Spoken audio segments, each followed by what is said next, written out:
কয়েকটি রাজনৈতিক দল জুলাই সনদে স্বাক্ষর না করলেও নির্বাচনে বড় কোনো প্রভাব ফেলবে না। জুলাই যোদ্ধা নামে আওয়ামী ফ্যাসিস্ট বাহিনী গতকাল সংসদ ভবন এলাকায় শৃঙ্খলা করেছে, এ মন্তব্য করেছেন বিএনপির স্থায়ী কমিটির সদস্য সালাউদ্দিন আহমেদ।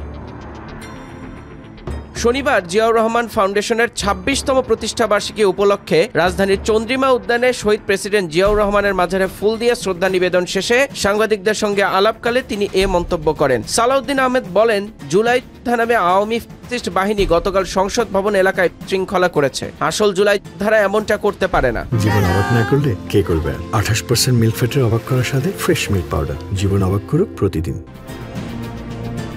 তিনি বলেন, জুলাই যোদ্ধাদের একটি যৌক্তিক দাবি ছিল, সেই দাবি পূরণে আমিও কথা বলছিলাম। পরবর্তীতে ঐকমত্য কমিশন জুলাই সনদের অঙ্গীকারনামায় পরিবর্তন এনেছে, এরপরও তাদের অসন্তোষ থাকার কথা নয়। তবে আওয়ামী ফ্যাসিস্ট বাহিনী যে শৃঙ্খলা তৈরির চেষ্টা করছে তা গতকাল দেখা গেছে।